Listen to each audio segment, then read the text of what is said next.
Et bonjour à tous, on se retrouve aujourd'hui pour une vidéo découverte. Alors découverte pour moi, même si j'en ai déjà entendu parler, j'ai jamais eu l'occasion de faire, de pratiquer. Alors je vais essayer de faire des planches. Là-dedans, voilà. Alors comment je vais m'y prendre, je sais pas trop. Enfin j'ai bien une idée, mais bon. Je m'équipe d'une équerre, d'un quelque chose pour tracer, une ficelle, 1 mètre, et puis voilà. Donc j'ai calé mon morceau de bois. Je l'ai mis comme ça parce que comme c'était une surface assez large, pour faire la première coupe, ça m'avait l'air pas mal. Pour après avoir une bonne assise pour faire pour débiter les planches quoi. Alors je peux me tromper, mais bon ma foi, je vais faire comme ça et puis on verra bien. De toute façon c'est là, c'est pour essayer. Alors j'ai pris ma ficelle et j'ai attaché un bout de bois pour me faire un fil à plomb. Donc comme ça j'ai mis à peu près, voilà, et j'ai tracé. Donc on voit que ça enlève un peu de matière sans trop en enlever. C'est pour faire une phase de référence de toute façon, c'est pas pour faire une planche là. Après j'ai calé mon fil à plomb comme ça et j'ai reporté ma longueur comme ça, et après j'ai réutilisé le fil à plomb pour refaire cette phase de référence. Et là maintenant c'est là que les Athéniens s'atteignirent, comme on dit. Comment faire une longueur sur du vide, parce que c'est bien joli de faire, essayer de faire un peu d'économie, mais s'il n'y a pas de matière à couper, c'est un peu chiant. Alors de toute façon je vais essayer de laisser la ficelle pour la suivre, parce que bon, tracer comme ça c'est pas évident. Donc de toute façon, même si je coupe avec la tronçonneuse, c'est de la ficelle. Faudra juste pas que ça s'enroule partout, mais bon, il faut essayer. De toute manière, il faut commencer par un début et puis c'est comme ça qu'on apprend, hein, à mon sens. Donc je vais d'abord tracer mes bouts, hein, pour être sûr là, pour passer ma ficelle. Et puis on va voir. De toute façon, il faut commencer. Allez, je vous reprends quand j'ai fait ça.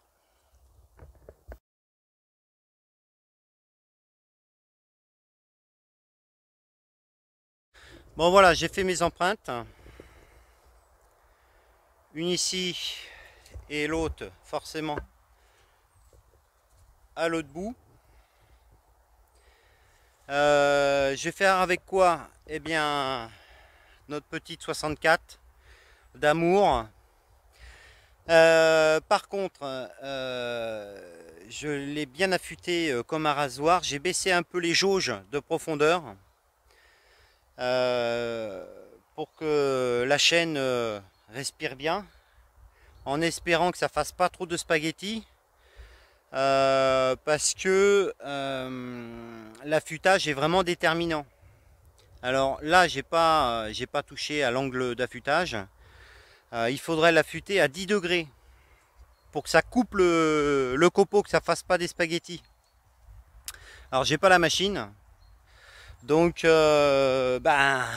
j'ai laissé comme ça, j'ai bien affûté comme il faut et descendu un peu les jauges, et puis voilà, on va essayer comme ça, et puis de toute manière, hein, comme ça va être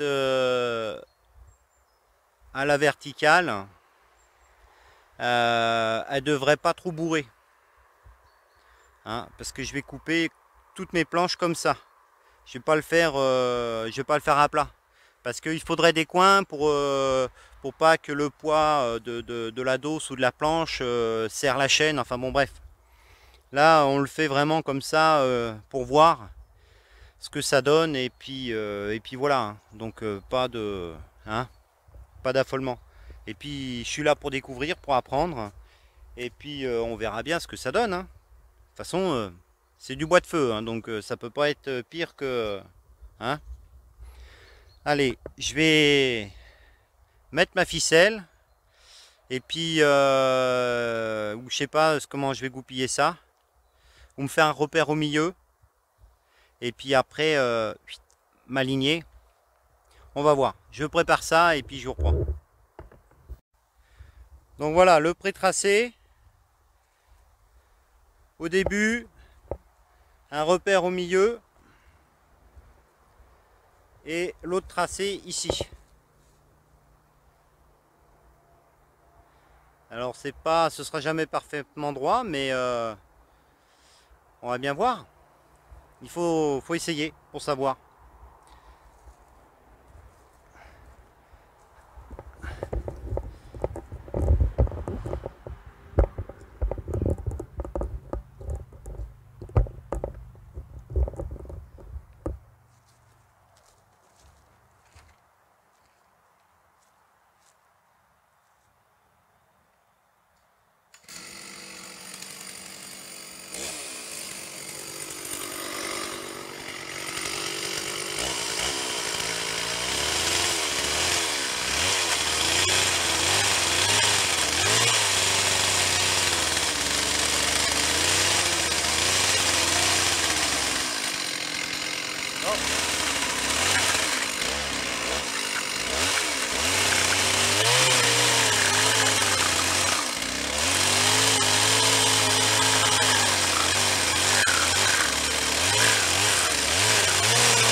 Bon, premier tir.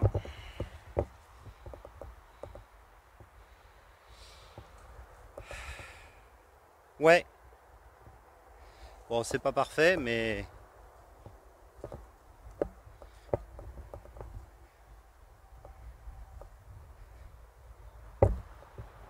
il y a pire, je pense, et puis on verra.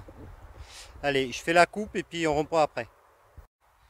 Bon, voilà le résultat de la première coupe, la phase de référence. Alors c'est... Ouais, c'est bien. Faut pas dire le... Ça aurait pu être pire. Alors, là où il y a eu des petits coups comme ça en travers, hein, c'est que j'ai mes griffes qui se sont plantées et ça m'a décalé du coup, mon guide. Donc, à prévoir sur des grandes hauteurs comme ça, quand on est en totalité de guide, de démonter les griffes. Comme ça, au moins, le bois, il coulissera contre le carter et accrochera pas sur les griffes et ça évitera de se décaler, quoi. Mais sinon, ouais, c'est pas trop mal. C'est pas trop mal. Il reste plus que l'autre côté à faire. Et après, ben, on verra bien ce que ça donne, hein. Ça devrait être plus facile parce que c'est moins large. Donc on arrivera à demi-guide. On ne sera pas embêté par les dents. Allez, je fais l'autre côté et on reprend après. Bon voilà, l'autre côté est fait. Alors il est un peu mieux. C'est pas parfait, mais c'est un peu mieux. Donc là, je vais enlever la tranche de ce côté-là. Et j'ai plus qu'à le basculer. Et après, ben, voir ce que je peux faire avec ça. De la planche, ouais, ça va pas être facile. Mais peut-être du chevron, du demi-chevron, des choses comme ça, je sais pas. Je vais voir. Je vais voir. Donc, ouais, je vais le basculer. Et puis après, ben, on voit ce que ça donne. Allez, c'est parti.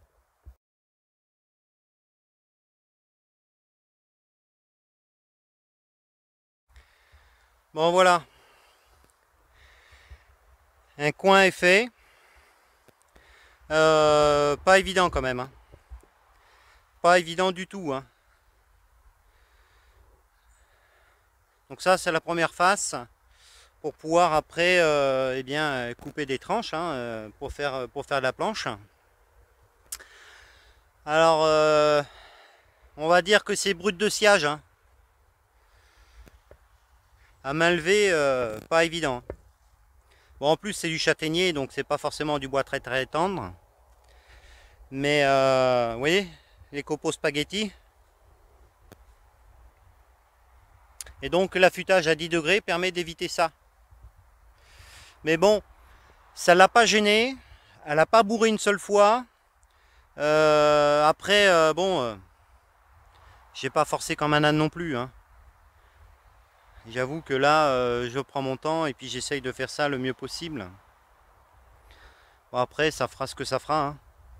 C'est un test. Mais pas évident quand même. Vraiment, vraiment pas évident. Est-ce que j'ai pu avoir quelque chose à angle droit? J'en sais rien. J'ai même pas regardé. Ça doit pas être terrible.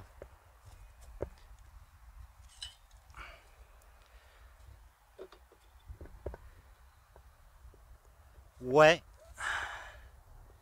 C'est pas... Je sais pas si on voit, mais c'est pas fameux. Mais après, hein, je suis pas un artiste de la tronçonneuse non plus. Hein.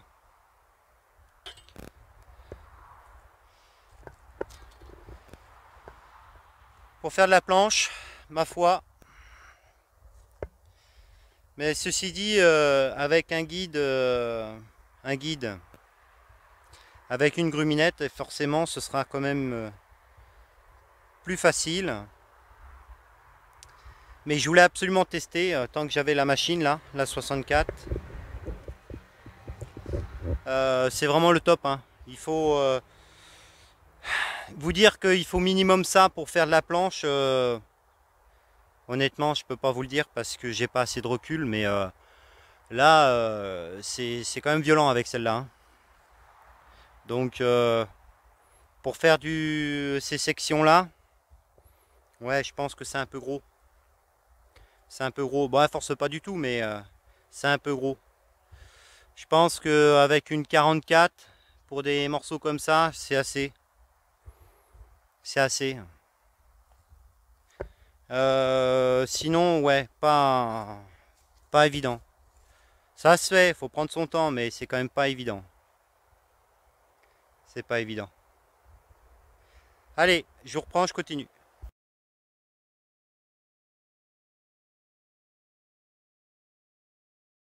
Bon voilà les copains, la première planche. Alors c'est pas parfait, mais honnêtement, je pense que ça aurait pu être pire. Ça aurait pu être pire. Pour faire du bardage, même si c'est du brut de sciage, c'est pas mal. C'est pas mal.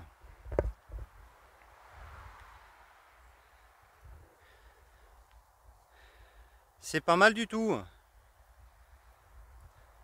Alors après, plus on en fait, mieux c'est. Parce que là, on voit la coupe, elle est quand même plus belle. Là. Je sais pas si ça se fait bien. On voit que c'est quand même plus joli. Donc, ce qui veut dire que la prochaine sera encore plus belle, et puis, etc. quoi. Mais pour faire du bardage, puisque j'ai besoin de faire un peu de bardage, ma foi, c'est pas si mal. Je suis pas mécontent de ça quand même. Franchement, bon à main levée, hein. à main levée, voilà. Mais bon, avec la machine là, c'est vraiment un réel plaisir là. Un réel plaisir. Elle peine pas, elle force pas, rien du tout.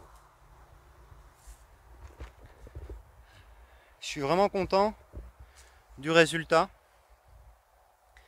Pour du bois de chauffage, ma foi, ça fera aussi bien que pour faire de la planche, hein, de coffrage, hein. Enfin de coffrage, de bardage. Hein. Du coup, ceux-là, ils vont peut-être durer un peu plus.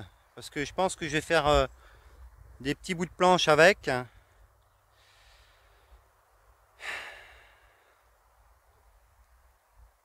Ouais. Là, je sais pas combien qu'on peut faire de planches, mais on va dire 1, 2, 3, 4, on va dire 5 à 2 vaches près. Parce que il faut quand même pas oublier la largeur de la chaîne. Donc, admettons, même si j'en fais 4, avec celle-là, ça ferait 5. Ben, c'est pas mal. Parce que bon, de la planche en châtaignier, je sais pas combien que c'est, mais bon. Voilà, je vais rigoler après pour mettre des pointes là-dedans, mais je percerai. Mais c'est pour dire quoi. Donc voilà, pour un essai, c'est pas trop mal, enfin, je trouve. Donc, bon, j'ai peut-être pas employé les méthodes les plus optimes, mais bon, j'ai fait ça comme, hein, comme ça me semblait le plus logique. Le résultat, il est pas trop mal. Ce qui manque, c'est de la pratique. Mais honnêtement, c'est assez plaisant à faire. Franchement, si vous avez l'occasion de le faire, essayez, testez, tranquille. Par contre, prenez ça sur une journée, hein, de façon à ce que vous soyez bien au calme et que vous ayez le temps de faire ça, quoi. Pas se presser, quoi. Donc voilà, c'est la fin de cette vidéo. Et puis à la prochaine. Prochaine vidéo, je sais pas. Je sais pas si j'ai une machine intéressante en entretien, peut-être que je ferai un entretien de machine. La 64, je pense que c'est la dernière machine que je vais faire de l'année. Je verrai pour l'année prochaine, peut-être, je sais pas, ça dépend comment que ça va évoluer. Et puis voilà quoi. Bah, le fendeur est toujours là, il casse toujours du bois, il n'y a pas de souci. Non, voilà. Voilà, voilà. Allez, à la prochaine et merci.